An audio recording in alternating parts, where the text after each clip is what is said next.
Salut les fans de ciné, c'est HR, votre chroniqueur. Alors aujourd'hui, c'est clair, je vais peut-être me faire beaucoup d'ennemis. Pourquoi? Tout simplement parce que j'ai détesté la série Ironheart, disponible sur Disney+. Naturellement, je vais vous expliquer pourquoi. Alors restez bien jusqu'au bout. L'histoire avait un côté plutôt positif.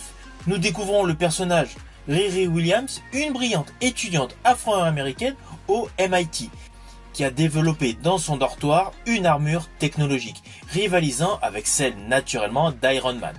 Mais après avoir été indirectement mêlée à un trafic d'artefacts mystiques par le criminel Parker Robbins, alias The Hood, elle se retrouve plongée dans un affrontement entre science et magie. Justement, ça déjà c'est un petit problème, science et magie, mais bon. Alors qu'elle tente de gérer son deuil, c'est-à-dire la mort de sa meilleure amie Nathalie, qui est recréée sous forme d'intelligence artificielle dans son armure. Elle affronte non seulement le fameux Hood, mais voit aussi poindre la menace d'un démon bien connu des comics. Il s'agit de Mephisto. Naturellement, toute cette histoire se déroule à Chicago, la ville natale de Riri, voulant mettre en fond de commerce la violence des quartiers, les ambitions brisées et les inégalités sociales. Malheureusement, toutes les ambitions scénaristiques de cette série semblent avoir totalement disparu au fil des épisodes.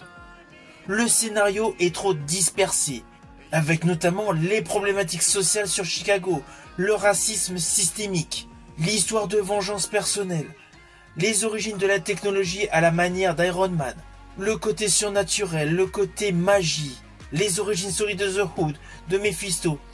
Bref, ça part dans tous les sens. À cela s'ajoutent des dialogues totalement poussifs.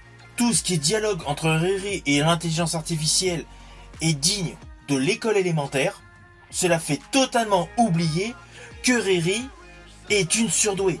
Lorsqu'on écoute les échanges, on se dit au final, c'est vraiment enfantin. Or, côté qualité d'effets spéciaux, c'est totalement inégal. Il y a des séquences qui semblent être reprises d'autres séries. Alors oui, les séquences de vol sont bien foutues. Les interfaces holographiques, c'est la même chose. Mais le problème, c'est que la majorité de scènes officiellement différentes se retrouvent filmées dans les mêmes rues, sous différents angles. Cela se remarque aisément, il n'y a pas besoin d'être un aficionados des plans séquences d'un film ou d'une série. Par ailleurs, les antagonistes, The Hood et Mephisto, honnêtement, il y a un gros souci sur leur origin story.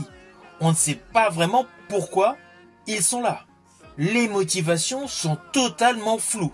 Et alors les effets visuels CGI pour la magie, on va pas se mentir, c'est loin d'être le top.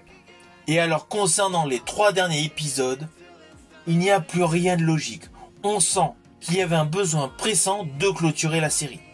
C'est pour cela qu'in fine, cette série avait un réel potentiel, mais malheureusement, à vouloir faire une copie d'Iron Man, la série s'éparpille dans trop de directions et mélange maladroitement le réalisme et le surnaturel, avec de surcroît une absence totale d'émotions sincères. Franchement, c'est une série à éviter. Je vous dis à bientôt pour une prochaine vidéo.